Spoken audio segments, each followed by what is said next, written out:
Welcome! In this presentation, we will discuss our latest research project aimed at improving human-robot interaction for shared control and enhance spatial awareness in a dual-arm nursing Gopher robot.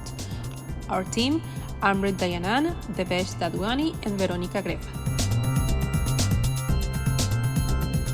Our primary problem statement is how we can blend autonomy and human assistance to improve mobile humanoid-robot perception and action while operating in a complex hospital environment with static and dynamic obstacles.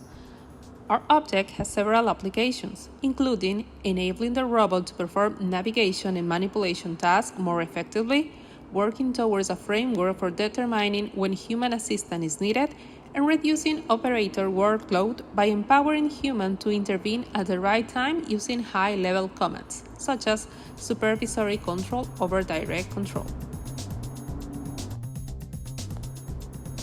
After finishing this first stage with Gopher in Unity simulation, we can say that this project presents some improvements. The enhancements aim to enable shared control between the human and robot, where they collaborate in providing control inputs based on their respective strengths for given tasks. Furthermore, the modifications aim to increase trust and transparency by enabling effective communications between the human and robot during navigation, obstacle avoidance, and object manipulation. Finally, the enhancements also aim to improve the operator's spatial awareness during manual teleoperation in confined spaces or corners. Overall, these improvements aim to enhance the performance of the nursing robot in healthcare environments where safe and effective collaboration between human and robot is crucial. So we made 4 key contributions during this directed research. First, we improved user interaction with the Global Path Planner. Second, we developed a human-robot framework to detect and work with obstacles. Third, we laid the groundwork for augmenting the robot's shape when the robot is holding objects, which will help with finer path planning. Finally, we designed a top-down bird's-eye view camera to assist the operator during navigation and presented a prototype for how this can be implemented in hardware. The Global Planner is a system that calculates the shortest path from the robot's current position to some goal position that you specify on the map. We noticed that interactions with the map were actually dependent on screen size. So while our experience was great on a large widescreen monitor, if you were trying to select certain parts of the map on a laptop, you weren't able to select them. So the first thing we did was we made map interactions dependent on aspect ratio instead of screen size, and that unified our experience across devices. Second thing we noticed was that positional information of the robot was available but was displayed on a very small part of the screen. So we displayed the current and the goal position of the robot right on top of the screen. And we also made this an option that was toggleable by the user so that we can increase the customizability of any human operator.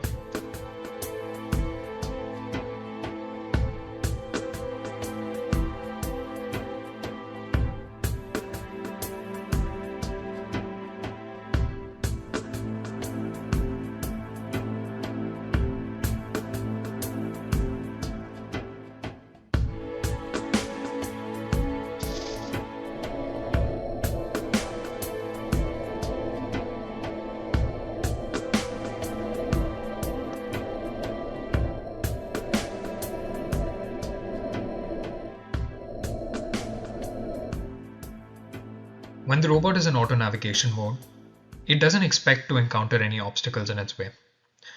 When it does though, it tends to push through them, which causes it to get stuck. And not to mention it's also unsafe in a hospital environment.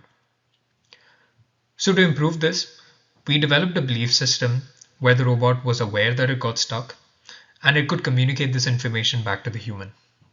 Based on this, the human could assess the situation and decide on the next best action for the robot to take and give this command at a supervisory control level. So while the robot is in auto navigation mode, we measure its linear velocity to infer whether it's gotten stuck. If the robot hasn't moved or is moving really slowly for longer than a certain period of time, we update its belief to believe that it's stuck. The GUI communicates this information to the human and receives supervisory control commands back which allow the robot to plan its next action.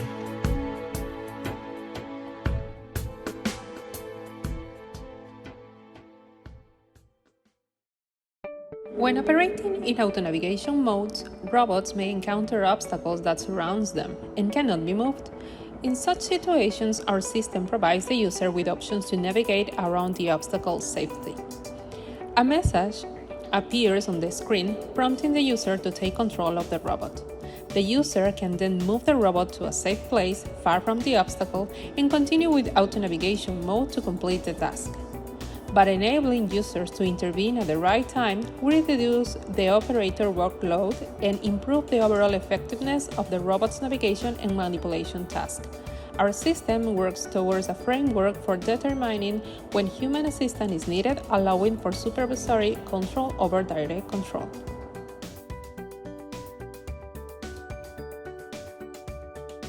So in a situation where the human believes the obstacle cannot or should not be moved, the robot can be told to recalculate a path to its goal. In this situation, the robot treats the obstacle in front of it as static, and this updates the nav mesh, which is part of the global planner system, and helps the robot calculate a new path to its final position.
Performing tasks such as carrying poles or pushing medical carts can be challenging for robots, especially in small areas. Our first approach to this problem was to recognize when an object is being held by the robot and ask the user to communicate to the system what object is being held. With this information, we will then adjust the size of the robot to account for the object being carried. However, we were not able to implement this step as the current agent model in Unity considers the robot as a cylinder, which cannot accommodate the added size of an object. To solve this problem, we could change the agent model to a different kind of volume that can account for varying sizes of objects being carried. By adding the holding object to the navigation system, the system can become aware of the robot's new size, allowing the motion planning algorithm to generate a suitable path. This approach will enable the robot to move autonomously even when holding objects of different sizes, improving its overall effectiveness in performing tasks in small areas. The motion planning algorithm can adjust to the robot's new size and generate a suitable path, ensuring safe and efficient navigation in complex environments. In conclusion, by adding the holding object to the navigation system, we can give the system an awareness of the robot's size and improve its motion planning capabilities. This can greatly enhance the robot's abilities to navigate and manipulate objects in complex environments, ultimately improving its overall effectiveness in performing tasks.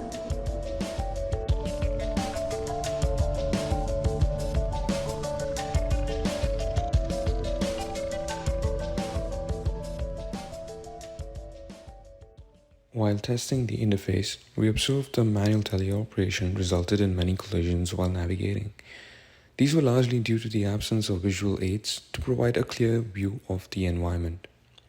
We proposed to introduce a bird's eye view perspective to the UI in order to enhance the spatial awareness of the teleoperator. We created a simple model by placing 4 cameras on the base of the robot and transforming the perspective from the image feed, then stitching them together. We tested this model with varying parameters that spit out views with different field of view. As the ROS Unity bridge is currently under development in the lab, we built the interface by simply introducing a top-down view camera. Once the bridge is built, work can begin on refining our model. Here, we compare the previous UI to the current. As you can see, the previous UI showed a mini-map of the environment that missed out on all the static and dynamic obstacles in real time. Our interface shows a real-time environment visualization that encompasses all the obstacles in real time. To test and compare the new UI, we conducted a pilot study that composed of 10 users. The testing task was to navigate to a particular room that remained constant. We observed the time taken to finish the task and the number of collisions during navigating through the room. Teleoperation with the previous interface was difficult. This was because the previous interface lacked any kind of visual aid for the user to have a clearer understanding of the environment in order to traverse the environment without colliding with doors and any kind of other objects, as you can see in the video. So we introduced the bird's eye view perspective. Now the user has a clearer understanding of the environment and can traverse the environment without colliding with any objects in hospitals. From the data, we understand that the time taken to finish the task significantly increased. This was due to the users now being extra careful and spending their time looking at the bird's eye view perspective while navigating. The obvious benefit was that the number of collisions decreased considerably. However, for avoiding dynamic obstacles such as human beings, the bird's eye view perspective wasn't very helpful.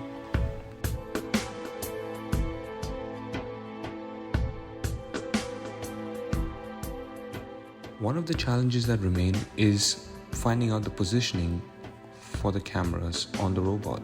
At point 1, the obstacles on the floor are better represented, but the view doesn't encompass the arms of the robot, rendering the view ineffective. At 2, the obstacles on the floor become obscure with the arms of the robot blocking them, and hence this particular task and challenge needs investigations to find a solution. In conclusion, we made 3 amendments to the previous UI. The first one being the bird's eye view perspective, and we introduced that to the previous UI. We found out that the time for execution for the task was longer with the bird's eye view, but it resulted in significantly fewer collisions compared to the previous UI.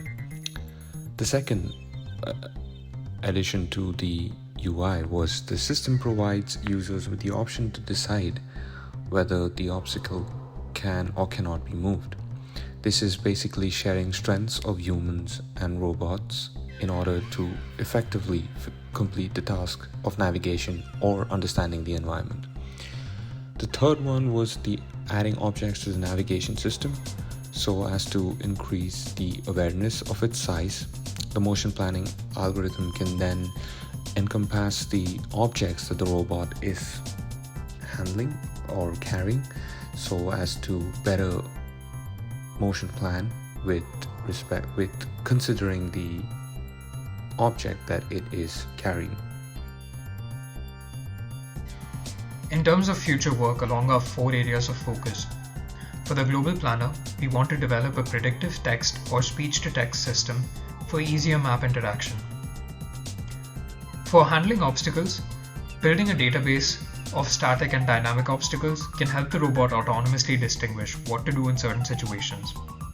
And this can lead to progressively less human intervention as the human continues to teach the robot about how to interact with certain situations or certain objects. For navigating while holding different objects, we need to implement a mesh modifier and feed this data to the global planner to see how this impacts our navigation. We also need to detect more types of objects, which is currently limited to a cart and IV pole. Finally, we can create a real-time bird's eye view viewpoint using video data from multiple cameras at the robot's base. This can be done using Python and ROS once the ROS Unity integration is complete for the Unity simulation.